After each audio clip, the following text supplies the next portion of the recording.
जय हिंद। आज हम लोग पढ़ेंगे कोशिका जीवन की इकाई अर्थात सेल, यूनिट ऑफ लाइफ। अर्थात इसको यूनिट क्यों बोला गया, आखिर ये जीवन का आधार इसको क्यों बोला गया, कुछ तो वजह हुआ होगा। अर्थात इसको जीवन की इकाई, तो इकाई का मतलब क्या होता है? इकाई का मतलब वो होता है कि कोई भी चीज़ की जो छोटी होती है मात्रक यानी मापने की, उसी तरह हम लोगों के शरीर की जो सबसे छोटी इकाई है वो क्या है? कोशिका है। इसीलिए इसको क्या कर दिया गया है कि शरीर का यानी सजीवों का क्या माना गया है? इसको यूनिट मान दिया गया है। जैसे दूरी का हम लोग यूनिट क्या मान लेते हैं? मीटर मान लेते हैं, सेंटीमीटर मान लेते हैं।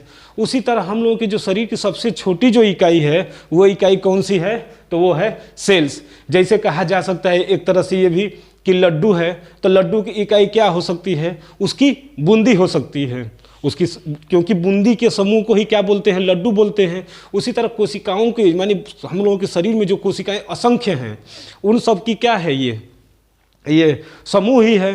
तो ये क्या होते हैं? इसीलिए इनको क्या बोला गया है कि यह कोशिका की क्या, कोशिका जो है हाँ जीवन की क्या है? इकाई है। अर्थात कहने का मतलब ये है कि ये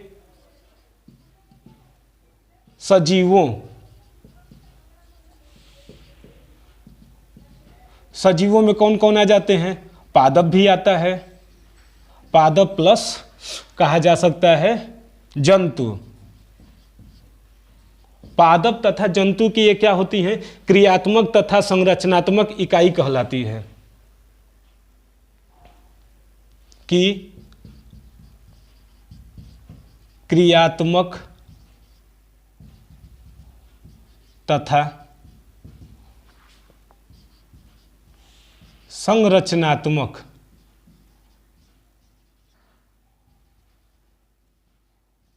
इकाई है।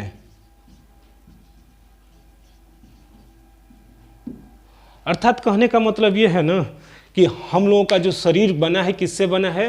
तो कोशिकाओं से ही मिलकर बना है। इसको खोजा कौन था और इनके क्या क्या कार्य हैं, इनके कितने पार्ट होते हैं, ये सबको क्या करेंगे? एक एक करके पढ़ा जाएगा।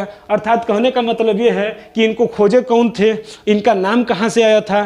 तो इनका जो नाम आया था वो है सेलुला शब्द से आया था, जिसको वो हम लोगों ने क्या बोला? सेलुला से क्या बन गया? सेल्स बन गए। तो इनका जो एक और नाम आया जिनको कहते हैं साइटो। अर्थात कहने का मतलब ये है कि सेलुला से क्या बन गया था? साइटो। अर्थात इनका जो नाम आया वो था साइटो। इसके अध्ययन करता है, जैसे हर एक चीज़ का अध्ययन करता है को नाम देते हैं ना, कि जैसे डॉक्टर होते हैं तो डॉक्टरों में कई डॉक्टर होते हैं। उसी तरह जैसे दांत के जो डॉक्टर होते हैं उनको डेंटोलॉजी या डेंटिस्ट बोलते हैं। पेट के डॉक्टर को क्या करते हैं? गैस्ट्रोलॉजी बोलते हैं। उसी तरह कोशिका के अध्ययनकर्ता को हम लोग क्या बोलेंगे? तो कोशिका के अध्ययनकर्ता को हम लोग साइटोलॉजी बोलेंगे, अर्थात अध्ययनकर्ता।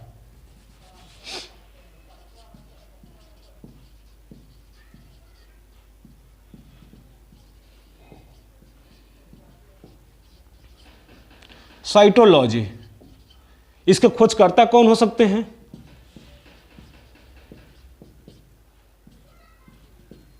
खोजकर्ता। तो खोजकर्ता हर एक चीज के होते हैं, इसी तरह कोशिका के भी क्या हैं? खोजकर्ता हैं। और वो खोजकर्ता कौन है? Robert Hooke. कब खोजे थे? तो 1665 ईस्वी में। क्या किए थे कि पेड़ का एक छाल ले लिए थे और उसको संयुक्त सूक्ष्मदर्शी द्वारा क्या देखे थे? उसमें देखे तो जो मधुमक्खी के जो छत्ते होते हैं उसी तरह उनको क्या किए? छोटे छोटे कोष्ठक दिखाई दिए, यानी उनको क्या बोल दिए? उस समय कोष्ठक तो बोल दिए। तो अर्थात इनको खोजा कौन था? तो रॉबर्ट हुक ने। और कब खोजे थे? तो 1665 ईस्वी में इसको खोजे थे। और वो भी क्या खोजे थे? तो मृत कोशिका खोजे थे।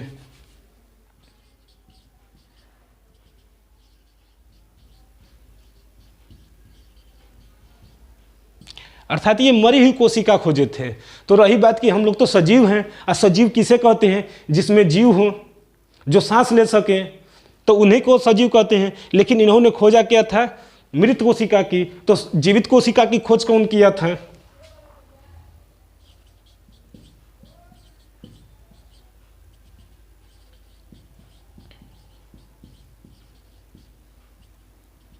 जीवित कोशिका का खोज किए थे ल्यूवेन हॉक ने।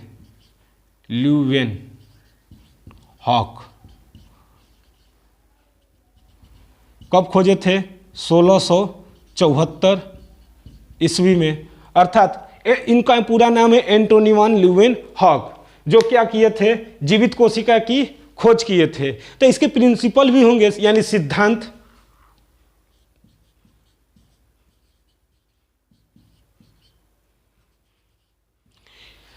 तो इनके जो सिद्धांत दिए थे वो कौन थे? स्लाइडेन और स्वान। स्लाइडेन एंड स्वान। अर्थात कहा जाता है कि हर एक चीज का सिद्धांत होता है, इसी तरह कोशिका का भी सिद्धांत होता है। और कोशिका का सिद्धांत कौन दिए थे? तो स्लाइडेन और स्वान ने। क्या बोला था? तो बोले थे कि हम लोगों का जो शरीर है, यानी सभी सजीव जो होते हैं, किससे मिलकर बने हैं? तो वो कोशिका से मिलकर बने हैं। ये कौन दिए थे सिद्धांत को? तो स्लाइडेन और स्वान ने। और सबसे ज़्यादा जो एग्जाम में पूछा जाता है वो क्या है? जो टॉपिक है, कहा जाता है कि सबसे बड़ी कोशिका का नाम बताइए और सबसे छोटी कोशिका का नाम बताइए। अक्सर एग्जामों में पूछा जाता है। अर्थात कहने का मतलब है बड़ी कोशिका।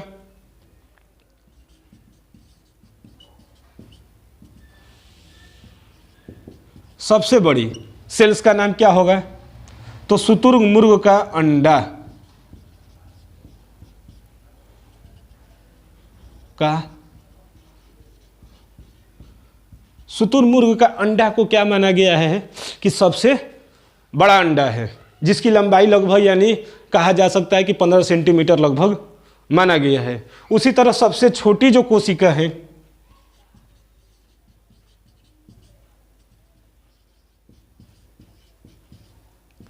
सबसे छोटी, तो उसे कहते हैं माइकोप्लाज्मा।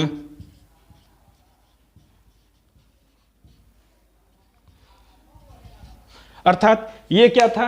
एक समरी थी कोशिका के बारे में कि इनका नाम कैसे पड़ा? तो साइटो, और अध्ययन करता यानी टू स्टडी ऑफ साइटोलॉजी। खोजकर्ता कौन थे? तो रॉबर्ट हुक थे। और कैसे खोजे थे? तो मरी हुई कोशिका यानी मृत कोशिका की खोज किए थे। पेड़ों की छाल में इसको संयुक्त सूक्ष्मदर्शी द्वारा क्या किए थे? जब देखे थे तो उसमें मधुमक्खी के छत्ते के समान छोटे छोटे कोष्ठक दिखाई दिए, तो वो उनकी खोज कर दिए। लेकिन धीरे धीरे जैसे जैसे डेवलप होता गया तो वैसे वैसे क्या हुए, और भी चीज़ों की खोज होती गई। उन्हीं शब्दों में आ गए कौन? इनकी जीवित कोशिका, यानी जो जिंदा है उनकी खोज कौन कर दिए थे? तो वो है ल्यूवेन हॉक। इसका सिद्धांत भी दिए होंगे। तो सिद्धांत कौन दिए थे? स्लाइडेन और स्वान ने। और सबसे बड़ी कोशिका जो है अभी तक, उसको कौन माना गया? शुतुरमुर्ग का अंडा। और सबसे छोटा जो है माइकोप्लाज्मा माना गया है। इसी तरह हम लोगों का शरीर है, ये तो सबके बारे में बताए थे, सजीव और सजीवों में, अर्थात पादप और जंतु सब में। लेकिन हम लोग जो मानव में, तो मानव में भी तो सबसे बड़ी कोशिका और सबसे छोटी कोशिका होगी। तो मानव शरीर में देखा जाए तो लिख सकते हैं यहाँ पर मानव शरीर में,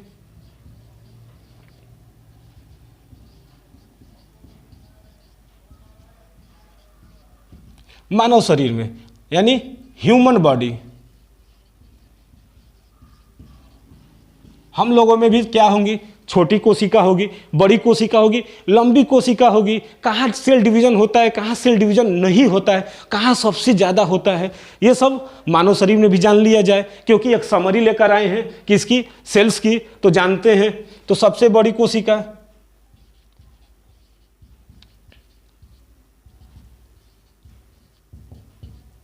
सबसे बड़ी कोशिका वो है ओवम। अर्थात इसको कहा जाता है अंडाणु। जो ओवम होता है ये फीमेल में पाया जाता है और इसकी जो लंबाई लगभग मानी जाती है 1 सेंटीमीटर। अर्थात मानव शरीर में सबसे बड़ी कोशिका का नाम है वो है ओवम। इसी तरह सबसे छोटी कोशिका, अर्थात मानव शरीर में सबसे छोटी कोशिका,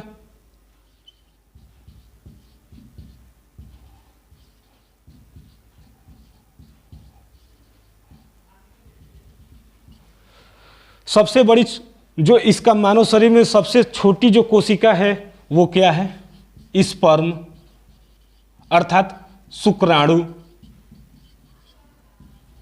यानी जो सबसे जो छोटी कोशिका है वो क्या है, स्पर्म यानी शुक्राणु। ये किस में पाया जाता है मानव शरीर में, तो ये मेल में पाया जाता है, जबकि ये क्या है, अंडाणु ओवम फीमेल में पाया जाता है। इसी तरह सबसे लंबी कोशिका का नाम,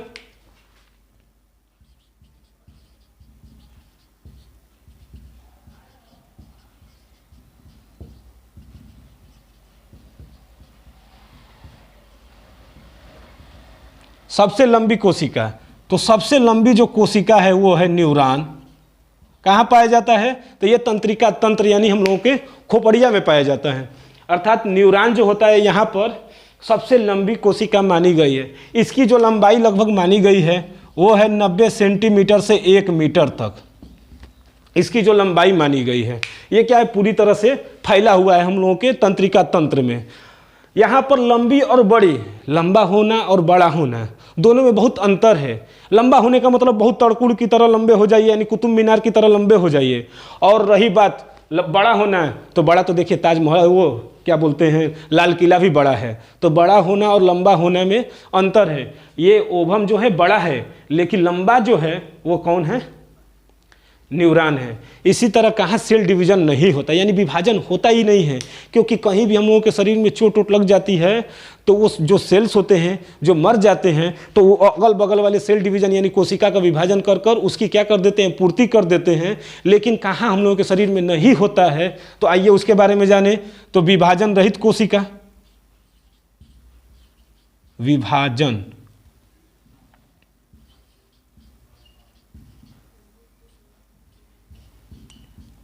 रहित कोशिका, तो वो है न्यूरॉन।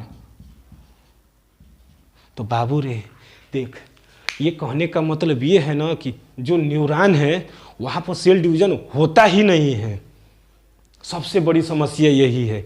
इसीलिए ट्रैफिक पुलिस वाले जो होते हैं, यह हमेशा सावधानी से कहा जाता है कि आप लोग बाइक चलाइए तो हेलमेट का यूज करिए, क्योंकि यहाँ पर सेल डिवीजन होगा ही नहीं। अर्थात कहीं लग गई हम लोगों के सर में यानी ब्रेन में कहीं चोट लग गया तो हम लोगों को क्या होगा, बहुत क्षति हो जाएगी। अर्थात वहाँ पर सेल डिवीजन होगा नहीं तो उसको ठीक करने में क्या होगी, बहुत मशक्क़त करनी पड़ेगी। अर्थात होगा ही नहीं।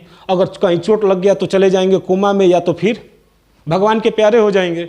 इसीलिए कहा जाता है कि जब भी गाड़ी चलाइए तो एक रफ्तार में चलाइए, एक धीमी रफ्तार में, एक कंट्रोल में, क्योंकि अगर कहीं और हेलमेट का हमेशा यूज करते रहिए, क्योंकि अगर एक बार अगर न्यूरॉन में कहीं चोट लग गया ना तो वहाँ वो ठीक नहीं होगा।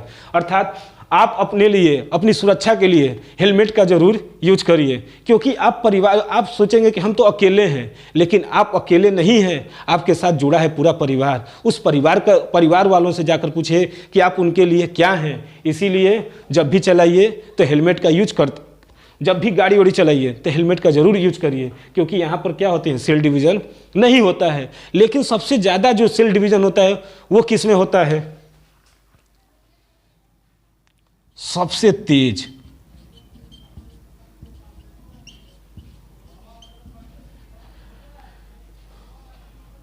कोशिका विभाजन।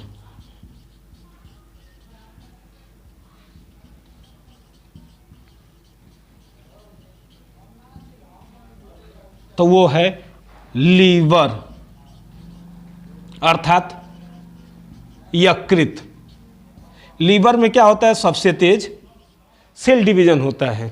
क्या होता है लीवर, तो लीवर जो हम लोगों का शरीर का सबसे बड़ा ग्रंथि है, जो कहाँ पाया जाता है, उदर के यानी उदर गुहा में पाया जाता है, पेट के अंदर अमाशय के ऊपर, ये उसी में पाया जाता है।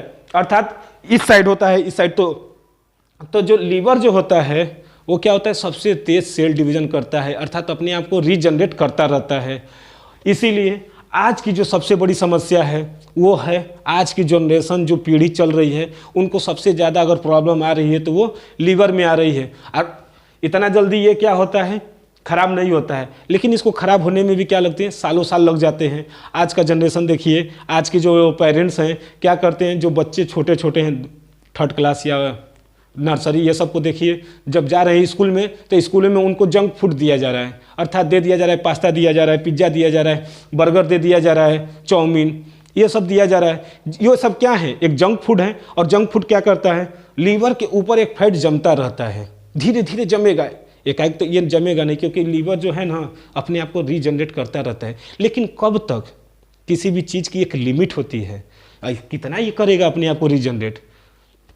तो ये क्या होता है, इसीलिए आज देखिए बच्चे जो ही 14 साल 15 साल के हो रहे हैं तो उनको लीवर की समस्याएं आ जा रही है। पता चल रहा है कि 14-15 साल की उम्र में ही क्या हो जा रहे हैं, उनको लीवर की प्रॉब्लम हो जा रही है। अर्थात डॉक्टर के पास जा रहे हैं तो डॉक्टर सीधे कह दे रहा है कि इनको लीवर में क्या हो जाएगा, फैट हो गए हैं। अर्थात सबसे ज़्यादा प्रॉब्लम यही है कि जंक फूड खाने से। एक और समस्या आती है, जो दारू पीते हैं यानी शराब पीते हैं, एल्कोहल, वो क्या करते हैं, उन लोगों को भी पीने के लिए एक लिमिट में पीना चाहिए। लेकिन जो होते हैं सुबह उठेंगे तब पिएंगे, दोपहर में पिएंगे, शाम को सोते समय, फिर रात को भी पिएंगे। अर्थात 24 घंटे में 3-4 बार पी लेंगे तो उनका लीवर जो 24 घंटे में रीजनरेट कर रहा था उसको तो टाइम ही नहीं मिला रीजनरेट करने के लिए। तब क्या करेगा बेचारा, लीवर भी कहेगा भक्त ससुरा, तू जब देख रहा है तब दिन रात इसी को क्या कर रहा है, हमको रीजनरेट करने नहीं देगा तो हम कैसे करेंगे। तो अंत में क्या करेगा, ये भी अपने आप को कहेगा कि अब इसको खराब करने की ज़रूरत है, क्योंकि ऐसे ये मानने वाले नहीं हैं। इसीलिए दारू जो पीने वाले होते हैं उनकी भी लीवर देखिएगा साल 1.5 साल 2 साल बाद खराब हो जाती है। कभी कभी नमकीन जो बोले अभी जंक फूड खाने से हो सकते हैं लीवर खराब। तो ये थी क्या, कोशिका की एक छोटी सी समरी। अर्थात मानव शरीर में यानी हम लोगों के शरीर में क्या होता है, और ये पूरा सजीवों में, अर्थात ये सजीवों के लिए था, ये मानव शरीर के लिए था। अर्थात कहने का मतलब ये है कि जो एक छोटी सी ईंट होती है, ईंट क्या बनाता है, छोटे छोटे ईंट मिलकर क्या बना देते हैं, दीवार। और दीवार से क्या बन जाते हैं, कमरा।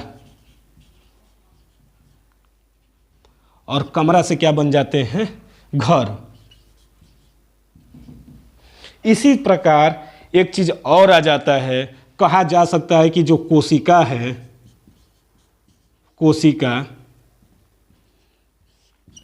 कोशिका के समूह को क्या कहते हैं, ऊतक। और ऊतक के समूह को यानी ऊतक किसका निर्माण कर लेते हैं, तो अंग यानी आर्गन का। और आर्गन किसका निर्माण कर लेगा, शरीर अर्थात बॉडी का। अर्थात कहने का मतलब ये है कि ये जो घर है, इसके घर की जो सबसे छोटी इकाई क्या है, वो ईंट है। लेकिन यही ईंट क्या किए, समूह में मिलकर किसका निर्माण कर दिए, दीवार का। इसी तरह जो कोशिका है ना, तो कोशिका जो है छोटी छोटी कोशिकाएं मिलकर यानी a collection of cells is called tissue. तो इसी तरह a collection of tissue is called organ, और organ a collection of organ is called body यानी शरीर। इसी तरह ये चीज़ें जो थी, ये कोशिका की एक छोटी सी समरी थी।